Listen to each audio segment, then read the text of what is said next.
Look, it's no secret the Red Sox going through a bit of an injury bug right now. But if you want the Red Sox to get healthy, and I think we all want the Red Sox to get healthy, like this video.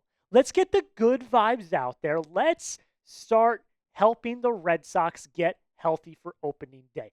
I want to see the full squad out there at Globe Life Field in Arlington. I know you do as well. The only way we can do that is if you like today's video.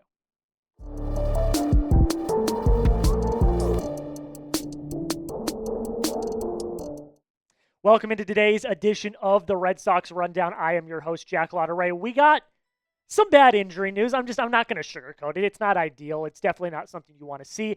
And Rafael Devers speaks for the first time since his controversial interview at the beginning of spring training. I don't think it's technically the first time. I think he did speak to reporters a little bit after that. But when that happened, he doubled down, and it didn't sound great. But I think Rafi's got a little more clarity. He's had some more conversations with Red Sox front office and staff members, and I think we're starting to get a bit more of a clearer picture on Rafael Devers. But before we get into that, bad Red Sox injury news.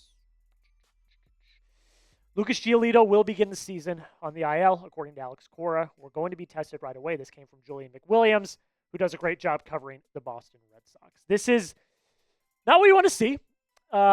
Something that I think most people did not expect to happen because we had the report earlier in the day from Sean McAdam that he was getting the MRI and that he had a strain and that his throwing program was not going to be halted.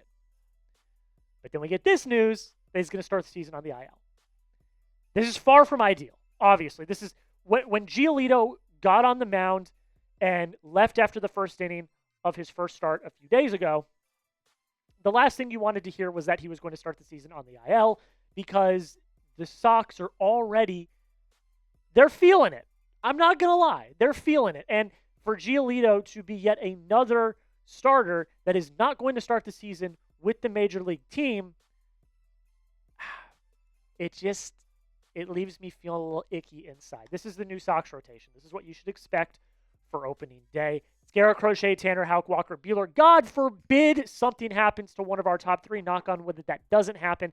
And you've got Richard Fitz and Quinn Priester, which, to their credit, have had really good springs. If you look at their stat lines, they've been pretty locked down. Of these five, the only one that has struggled is Tanner Houck. And I assume, and I think we all assume, Tanner Houck's going to be okay once the season starts. The rest of these five have been really, really good. So I'm fine with having Fitz and Priester in the rotation. I have this is my full take on this. I have all of the faith in the world in Richard Fitz and Quinn Priester. That's not the issue. You know, we knew that bringing in this pitching depth was a good thing, and we knew that eventually that would have to come to pass. I just don't want to have to rely on them this early in the season. They should be fresh. They should be ready for the dog days of the summer into the beginning of the fall in case, again, God forbid, an injury happens. The last thing you want is to have to press your starting rotation and press your bullpen to start the season at the very beginning. The very beginning of the season is just as crucial, in my opinion, as the end of the season. If you start hot, you could be in pole position for the entire season. If you start really bad, then you're going to be climbing your way up the entire season. And there are games, we saw this last year with the Red Sox, there are games that they blew at the beginning of the season that if they win a few of those games, that's a closer race for the wild card last year. But those early season games, while it may not seem like they matter, they do. Every win counts. And if you can have your fully stocked, fully ready to go rotation, then you're going to be more likely to come out swinging and come out successful. However, there are some conflicting reports on this. Cora said he's going to be on the IL, so he's going to be on the IL. That's going to happen. But Giolito talked to Rob Bradford today and said that he just finished throwing and he felt 100% fine.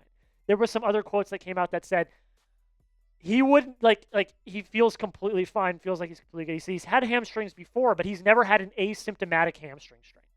So he feels fine, so why are you putting him on the IL? That's kind of the biggest question. If he feels perfectly fine, why put him on the IL? What is it then? Is he hurt? Is he not? Either way, though, I understand. Because he also mentioned that hamstrings can be very fickle. And one day you can feel fine, the next day it can hurt again. So if this is a thing that he's been diagnosed with, which he has, he had an MRI, he had all of the testing, all of the things. He has a sprained hamstring. Don't risk it. As much as I don't want to have to go into the pitching depth at the beginning of the season, if he's hurt, he's hurt. So don't risk him re-aggravating and getting more hurt so that when you get into the dog days of the summer, when you get into the beginning of the fall, he will be good to go. Don't risk it. Just let it happen. It doesn't look great where we stand right now. You've got 3 starters starting on the IL. Brayan Bello, Lucas Giolito, and Kutter Crawford was always the odd man out for me. He was probably going to be a long reliever, a 6th starter if you needed him. But still, this is not a great look. But these two should be short-term IL stints. They should be. They should not. I would assume Giolito misses a week. I would assume Bello misses a few weeks, if that.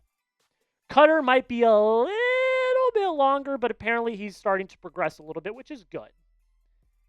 So I don't think we are in dire straits yet, but it sure as hell doesn't feel good, though. So I'm not going to press the panic button because I am confident in Fitz and Priester. But as I've said time and time again in this video already, it doesn't feel good. You let me know. Confidence level in the Red Sox rotation. I'm not going to blabber on about this anymore. I want to hear from you guys.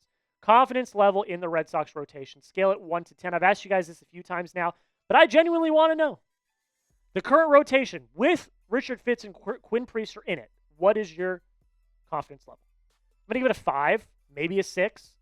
We'll see how it happens. Again, I said everyone, they all look good in spring training, but again, it's spring training. So we'll see. I don't know. You let me know in the comments. A few quick notes, and then we're going to move on to Rafael Devers. Trevor Story was back in the lineup today with a mild back issue that kept him out for 2 days. It was in a simulated game at JetBlue. A lot of the normal players played in the simulated game. Devers played in the simulated game. Bregman, Crochet pitched. Buehler pitched. A bunch of other people pitched as well. So yeah, seems to be fine. Took at bats today. I think he's good. Nothing to worry about. We should be good. We got this note from Mac Carrillo, who said that Wilyer Abreu still hasn't gotten the results of his most recent lab test, but he feels 100%, is hopeful that he can come back clean and he can get the all clear to play. Cora is not, we've talked about this. Cora does not seem, he does not think that he's going to be ready for opening day. And if I had to guess, he will start the season on the IL. But Wilyer doubled down again today and said, I think I should be good to go. So player versus coach, I think what Cora says goes. And this is another situation like the rotation. Do not rush it. If he's not ready, if he doesn't feel good, don't rush it. That's all I'm going to say. I would love for Wilyer to be on the opening day roster. I'm going to be at the first 3 games at Globe Life Field to start the season. I'd love to see Wilyer play. But if he can't play, don't rush it. If he has to start the season on the IL, fine. But if injury updates do happen, we will have you covered. We just crossed 1,000 subscribers. Thank you all so much for helping me hit that achievement. But we're going to have Red Sox news. We're going to have rumors, injury updates, and more. And once the season starts, we're going to have recaps after every single game, all 162. So do not miss out. Make sure you hit the subscribe button. Guys, I've told you this pretty much every video whenever I do a sub-read. I bleed Red Sox baseball. This is my favorite team in all of sports, and I love talking Sox. If you love talking Sox, if you love the Red Sox as much as I do, make sure you hit that sub button, join us along for the ride, and become a member of the fastest-growing Red Sox channel on YouTube. All right, we're going to close out with this. Rafael Devers speaks in length for the first time since his controversial interview at the beginning of the season, where he straight up said he was not moving off of third base under any circumstance. We got some clarity today. Devers has spoken with Cora and Breslow, and I think we have reached a conclusion on this entire saga. Devers just spent 10 minutes addressing the media, says that he and the team have already spoken about his role and he's expressed how he feels. He won't comment publicly on that discussion. We'll have more shortly is the first tweet. And we just got a bunch of tweets here, so I'm just going to go through them, and then we'll talk about my thoughts at the end. So this is from Ness, and Rafael Devers has the potential to be moved up third base. I just want to help the team win. Whatever position I'm playing, I'll always take these. I always take these things as competition and as a way to get better. He continued, it's been kind of sad that I've been put out there as someone who's bad for the organization. I've matured a lot during this. I'm ready to move forward. At the end of the day, it's not my decision. And he also continued and said he will play where they ask him to play. I'm going to make a quick note on this real quick. It's kind of bad that people put me as someone who's bad for the organization. Rafi, I get what you're saying, but that interview was not good. The body language was bad. The way you were responding to the answers was bad. It looked bad. It was a bad look. I know you have the best intentions in the world, Rafael Devers. I love you. You're the face of the franchise. You're awesome. And I know that it was probably annoying answering a bunch of questions, but that interview did not look good. Like I said, the body language was bad. The way he was responding to the questions was bad. It was not the way a leader of the team should address a controversy like that. There's a reason why people were so, not controversial. That's not the word I'm looking for. There was a reason why people were so outspoken about this conversation, because it didn't look good. So it is sad.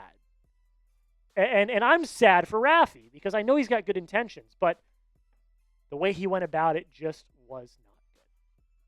Tom Caron had this as well. This was one more quote. I spoke to them talking about Alex Cora and Craig Breslow. I'm not going to share what we talked about here just because it would make me come off, these are private conversations. I told them everything of my point of view, how I see things, and they know that. So my take on this entire thing, and you may say, Jack, what the hell are you talking about? Let me explain. This is good.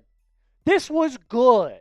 It seems like we have finally reached an end point here. Rafi's had his discussion with front office and with Cora. He has shown his concerns. I'm sure they had a back and forth. I'm sure they told him their concerns as well. And now he's reached a point where all he cares about is winning. All he cares about is helping the team win. And whether that's at DH, whether that's at third base, whether or not he likes it or not, he's going to be willing to do what he needs to do to make the team better. So I do think that we've reached an end point here. I'm happy with where we stand. And I think that that was a very mature thing of Rafael Devers to do, to address the media once again, because I remember last year, I think he only addressed the media once, and it was him being outspoken about ownership not spending. And then that was all we heard from Rafi. For him to come out again as the season is getting ready to start and become outspoken and say, look, we had a conversation, we talked about it, I'm going to play where I'm told to play. That's very mature, that shows growth, and I'm very happy that we got to that point.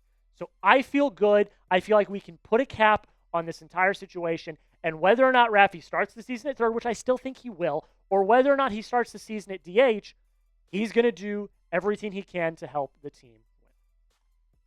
Is the Rafael Devers situation over? You let me know.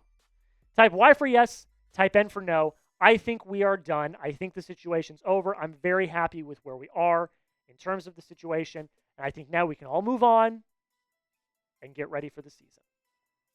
That's it, guys. Thank you so much for taking the time to watch this video.